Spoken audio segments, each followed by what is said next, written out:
आपण बारामती तहसील कचेरी गावात आलो असून येथे महिलांचा जागतिक महिला दिन असताना महिलांचे उपोषण चालू आहे. त्या उपोषणाची माहिती घेण्यासाठी आपण इथं आलेलो आहे. धन्यवाद.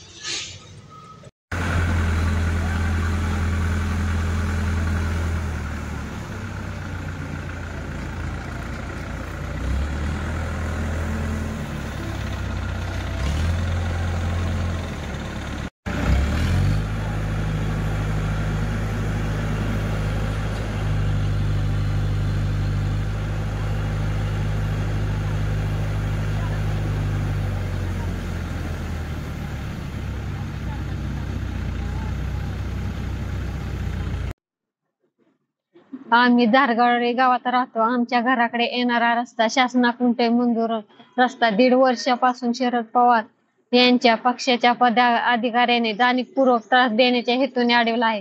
त्यामुळे आम्हाला शासनाकडून मूलभूत गरजेपासून वंचित राहावे लागत आहे. यामुळे रस्त्याचा विषय मार्गी लागावा म्हणून आम्ही बारामती येथील प्रशासकीय भवनासमोर उपोषणाला बसलो आहे. आम्ही पक्का रस्ता व्हावा यासाठी अनेक वेळा उपमुख्यमंत्री अजित पवार, खासदार सुप्रिया सुळे, राज्यसभेच्या खासदार सुमित्रा पवार यांच्याकडे पाठपुरावा केला आहे. मात्र आम्हाला अजूनही देखील न्याय मिळाला.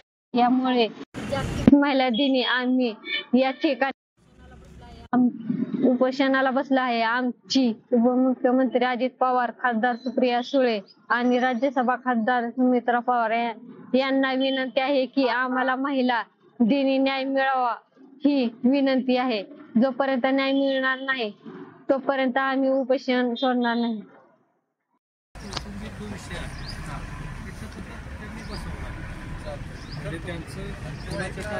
जमीन आहे त्याच्यामुळे काम करायला विरोध आहे. त्यांचा रस्त्याला विरोध नाही, रस्ता यायला काही अडचण नाही केली. डांबरीकरणाला किंवा मुंबईकरणाला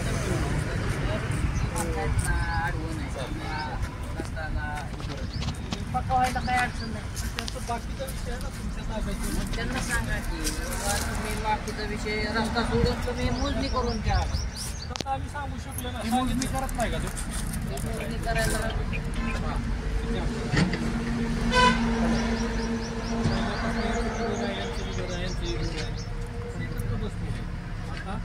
त्यांचं म्हणणं की यांच्या ताब्यात आमचं कमी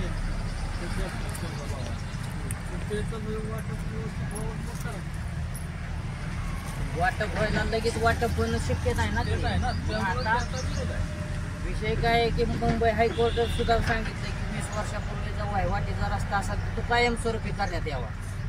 आता ह्याला 60 वर्ष झाली वहिवाटीचा रस्ता. मग तुम्ही आता तुमच्या नियमाने बाबा तो वहिवाटीचा रस्ता 20 वर्षापूर्वीच आहे. रस्त्याच्या कामासाठी सांगितलं होतं ते आडवा आलं की काय कारवाई होत नाही. रस्ता सगळ्यांचाच आहे, सगळेच माझ्या एकट्यासाठीच नाही, सगळेच नाही.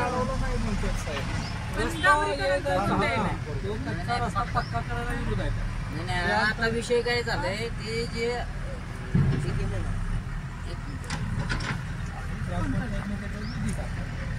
टाकलाय का जी भूमिगत गटर बी झालंय त्याच्यावर थोडासा तुमच्या पद्धतीने प्रेशर ही झाडी जी आहे ना 10 फुटाचा रस्ता खुला आहे ना. नाही खुला नाही, मी काय म्हणतोय आता इकडं मोकळा आहे म्हणून इकडे आपण जातोय. आम्ही काही असं नाही, येण्या जाण्यासाठी जरी मोकळं केलं का नाही तरी मार्ग मोकळा होईल. हे ह्या व्यक्तीने काय केलंय विषय आता कसं माहिती आहे का, त्याच्यामुळे तर आमचा मार्ग निघा नाही म्हणून तर आम्ही बसायला नाही ना. ते बी विरोध करतात ना. आता साहेबांनी खुला केलाय तर साहेबांच्या आदेशाचं उल्लंघनच आहे. रस्ता आहे ना हा गटामधला रस्ता आहे, बांधाचा वगैरे रस्ता नाही. हा यांच्या आमच्या 146 गटातला रस्ता 407 तिथे किती लोक राहिले. पूर्वीच्या लोकांनी रस्ता सोडून प्लॉट सगळ्यांना वाटून दिले. फक्त हे काय जाणीवपूर्वक राजकीय दोषापोटी आमच्या मागे राहिली पाहिजे. त्याच्यामुळे त्यांनी ते रस्ता होऊन जाईल. आता ह्यांनी मोजमाप करून दिलं पाहिजे का नाही, तुम्ही म्हणतात का नाही आम्ही तुम्ही मोजमाप टाकून द्या ना. करून दे तेवढा रस्ता, दुसरं आमचं काही नाही म्हणणार. रस्ता झाला का नाही आम्ही कुणाला काय बोलत ते गोष्ट आणायची म्हणजे तरी ती लागतेच का नाही. आणि असल्या चिखलात त्या पाण्यात यावं लागतं लहान लेकरं घेऊन. त्यांना नाही का त्रास होतो? त्यांना कशाचा आम्हाला त्रास आहे, ती पलीकडे आहेत ना.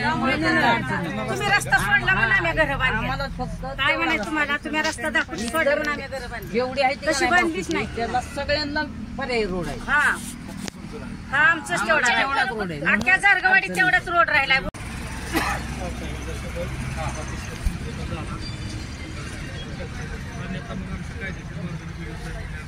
ठीक आहे ना, जे काय असेल ते तुम्ही तुमचा निर्णय घ्या, शासकीय जो असेल ते.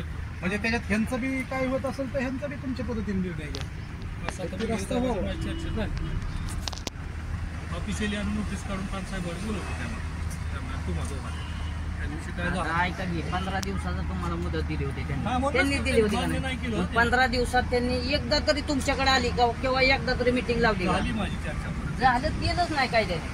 ते फक्त वेळ काढूपणा करायचा. त्यांना पर्याय रोड आहे त्याच्यामुळे ते विषय अरे आता जर नोटीस देत असतील त्यांना तरी नोटीस नोटीस देऊन उपयोगच नाही ना. कारवाई झाली पाहिजे. नाही, दोघांना समोर बोलवून साहेब म्हणतात बसवू हे लय वेळा झालंय, बऱ्याच वेळा झालंय.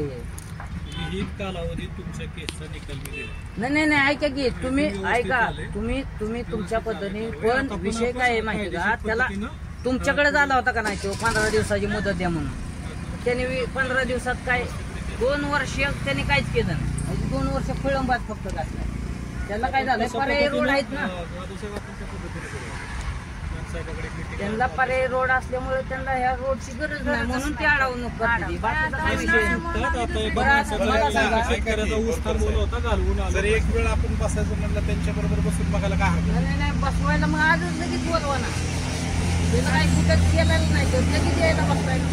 असं काय महिला दिनाचा आजच बसतील ना सगळे. आमच्या समोर ते हे होईल विषय काय होतंय, रेंगाळला जातोय असं. आताच श्री मान्य तहसीलदार साहेब गणेश शिंदे महिलांना भेट देण्यासाठी ते आलेले असून त्यांना आश्वासन दिलेलं आहे की आपण ह्याच्यावर मार्ग काढू, बसून चर्चा करू, सर्वांना बोलून योग्य तो निर्णय घेऊ आणि तुम्हाला न्याय मिळवून देऊ, रस्ता मोकळा करून देऊ असे आश्वासन देऊन ते गेलेले आहेत. तरी या सदरच्या ARS न्यूजला आपण लाईक आणि सबस्क्राईब करावे आणि तुमचे काही कमेंट या न्यूजपेपरवर द्याव्यात. धन्यवाद.